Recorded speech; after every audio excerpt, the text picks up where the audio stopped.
Em 1801, um médico famoso era o governador da província francesa de Isère. O seu nome era Joseph Fourier. Em uma inspeção de rotina nas escolas de sua província, Fourier descobriu um garoto excepcional de 11 anos de idade, Jean-François Champollion. Com seu intelecto precoce e seu notável talento para línguas, o garoto já havia ganho a atenção admirada dos professores locais. Fourier também ficou muito impressionado.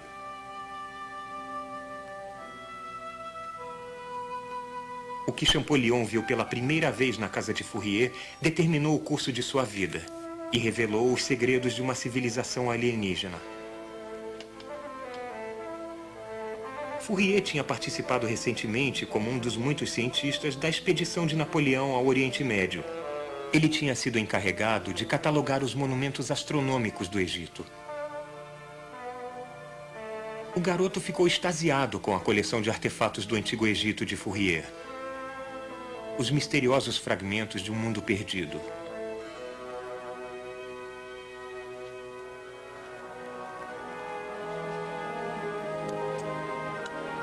A França, nessa época, foi inundada com esses artefatos pilhados por Napoleão e que agora despertavam um grande interesse entre professores e o público em geral.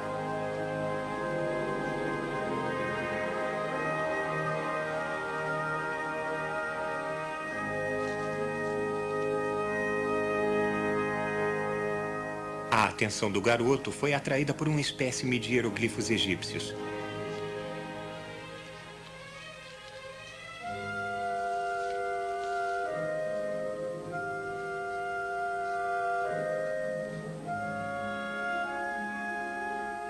O que querem dizer? Perguntou ele. Ninguém sabe, foi a resposta de Fourier. Ali, naquela hora, Champollion resolveu que iria entender aquela língua que ninguém conseguia ler. Que iria decodificar as mensagens de um outro mundo e uma outra época. Ele tornou-se um linguista soberbo e mergulhou nos hieroglifos.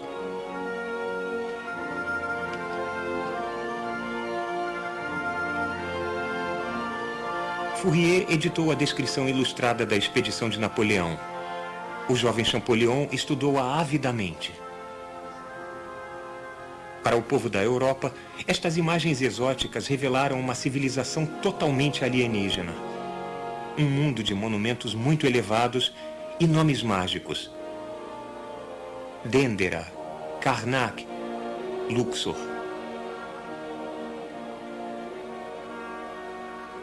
Cada ilustração era uma charada proposta pelo passado para o presente.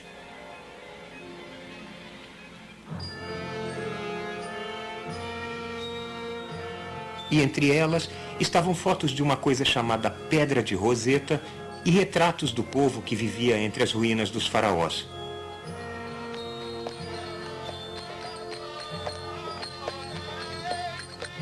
O Egito tornou-se a terra dos sonhos de Champollion.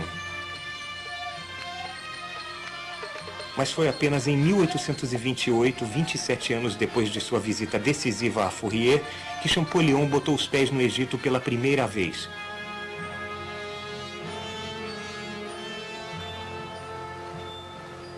Com seus companheiros, Champollion fretou barcos no Cairo e navegou lentamente rio acima, seguindo o curso do Nilo.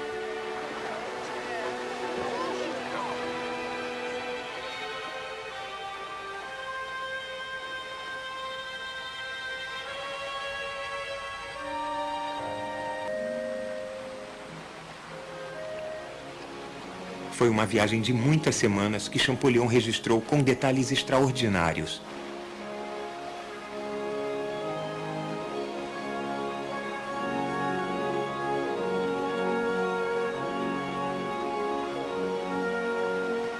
Foi uma expedição através do tempo.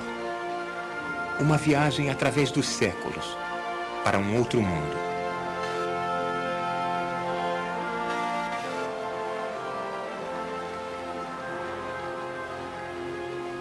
Champollion, quando adulto, já havia conseguido uma decifração brilhante dos hieroglifos.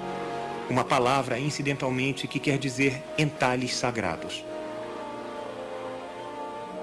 Agora Champollion estava fazendo uma peregrinação à cena dos antigos mistérios que ele tinha sido o primeiro a entender.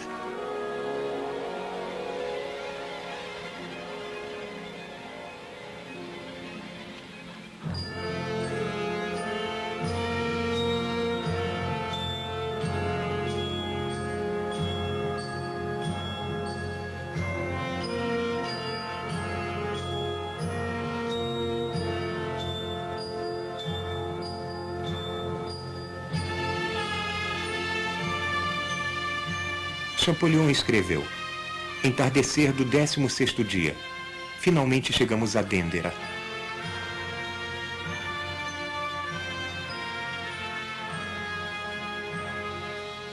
Estávamos a apenas 1 hora de distância dos templos. Conseguiríamos resistir à tentação? Eu pergunto ao mais frio de vocês, éticos. Jantar e sair imediatamente eram as ordens do momento.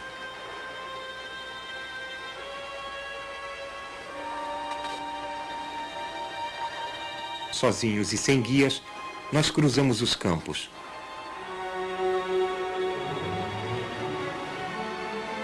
Presumindo que os templos estavam em linha reta do nosso barco, nós andamos assim por 1 hora e meia sem achar nada.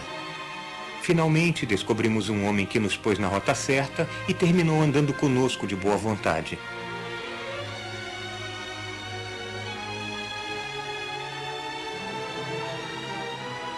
O templo apareceu para nós finalmente.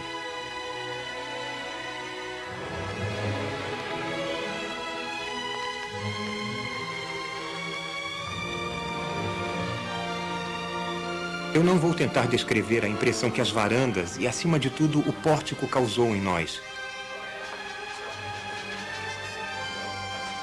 Nós ficamos 2 horas lá, em êxtase, passando pelos salões imensos e tentando ler as inscrições exteriores à luz da lua.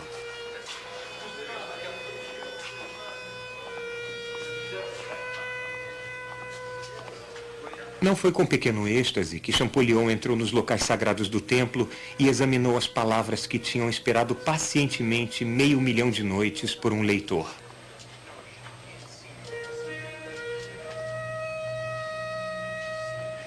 Para seu irmão, Champollion escreveu dizendo de sua alegria em confirmar que ele conseguia entender a escrita naquelas paredes. Agora estou orgulhoso, disse ele, que tendo seguido o curso do Nilo até a segunda catarata, eu tenha o direito de anunciar que não há nada a modificar em nossa carta no alfabeto de hieroglifos.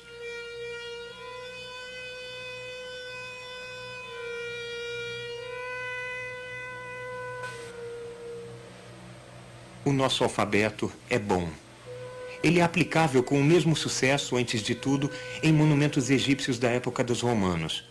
E também, o que é mais interessante, as inscrições em todos os templos, palácios e tumbas da época faraônica.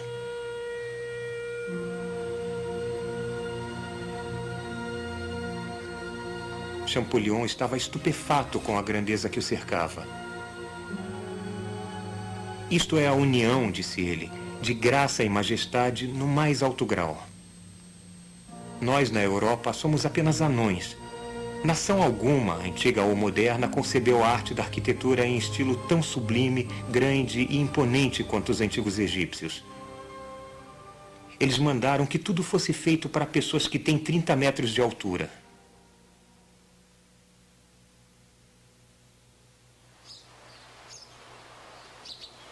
Este é o grande templo de Karnak, no Alto Egito, construído continuamente em um período de mais de 2000 anos até o tempo de Ptolomeu.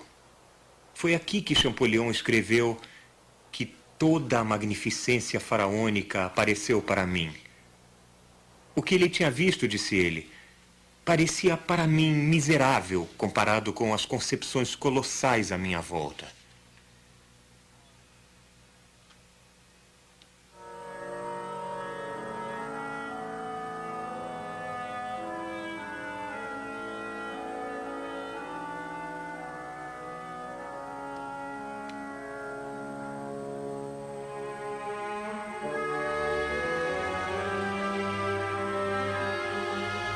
Nestas paredes e colunas em Karnak, em Dendera e em todos os lugares no Egito, Champollion descobriu que ele conseguia ler as inscrições, que sua decifração de alguns anos antes estava correta. Mas como ele decifrou isso? Muitos haviam tentado e falhado ao ler os hieroglifos. Um grupo de estudiosos achou que eles eram um tipo de código pictórico cheio de metáforas obscuras, a maioria sobre globos oculares, animais, pássaros, principalmente pássaros, muitos pássaros. Havia aqueles que deduziram pelos hieroglifos que os egípcios eram colonos da China. Havia aqueles que deduziram o contrário.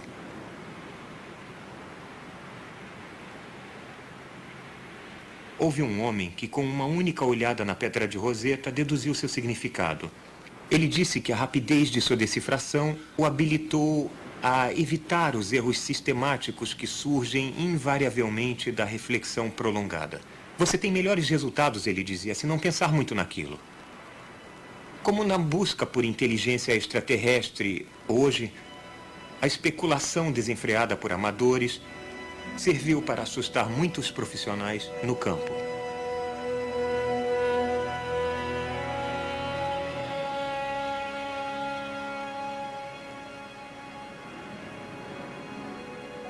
Champollion não ficou assustado.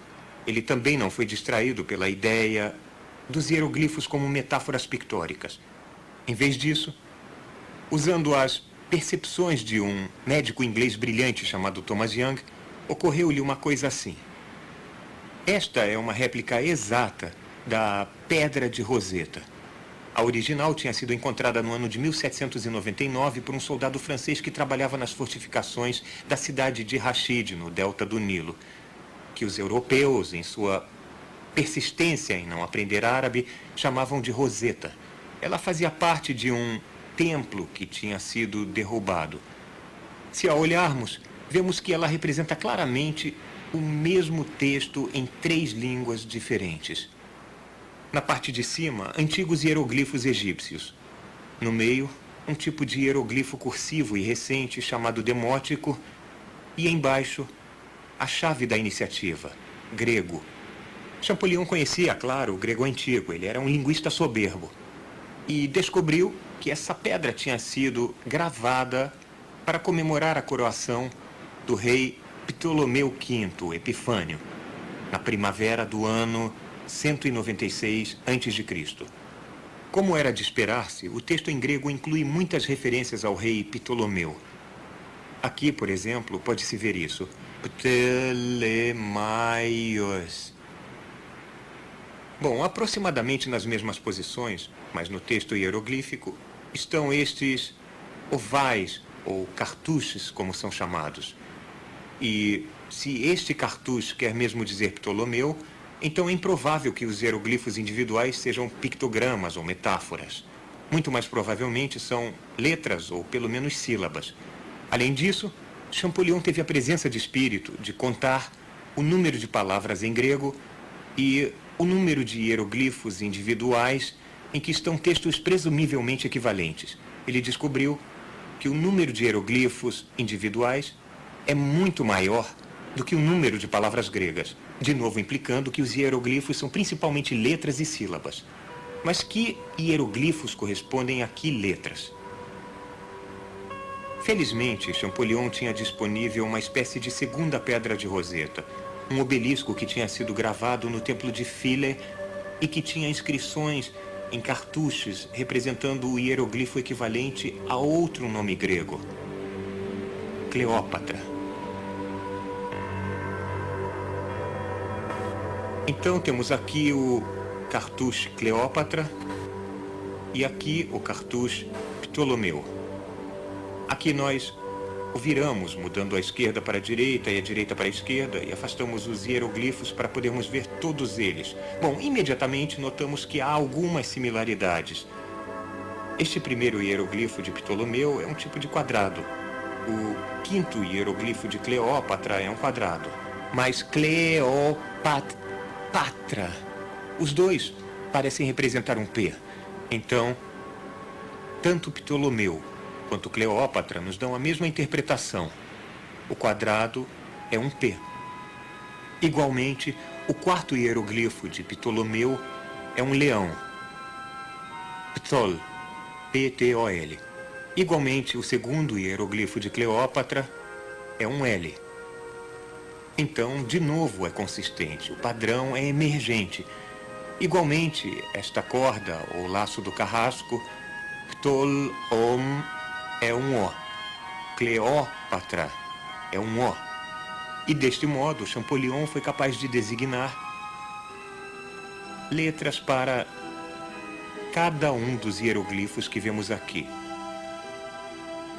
Ptolmis e, igualmente, Cleópatra. A águia é um A. Reparem que há dois símbolos diferentes para o T, mas em nossa língua há o mesmo tipo de coisa, X e CH. Champollion descobriu que os hieroglifos eram basicamente um simples código de substituição. Bom, há outra coisa aqui. Todo o resto disso no cartucho. O que é isso? Bom, mais tarde ele foi capaz de descobrir que este símbolo, chamado Anr, quer dizer vida. Aqui é um PT, isto é um Ar, faz Ptar, o nome de um deus. E lido todo o cartucho, Ptolomeu sempre vivo, amado do deus Ptar. Igualmente, o fim do Cleópatra é uma forma curta significando filha de Ísis. Então, acontece que todos os oponentes de Champollion não estavam totalmente errados. Alguns dos hieroglifos, por exemplo, o símbolo Anr, que quer dizer vida, são ideogramas ou pictogramas, mas a chave da iniciativa, o sucesso de Champollion, apoiou-se em sua percepção de que os hieroglifos eram essencialmente letras e sílabas. Olhando agora, isso parece muito fácil, mas as pessoas levaram centenas de anos para assim imaginar. Champollion andou por esses corredores e casualmente leu as inscrições que tinham desconcertado todo mundo. Respondendo à pergunta que tinha feito quando criança a Fourier, o que querem dizer? Que alegria deve ter sido para ele abrir este canal de comunicações de mão única com outra civilização para permitir que uma cultura que tinha ficado muda por milênios falasse de sua história, mágica, medicina, religião, política, filosofia.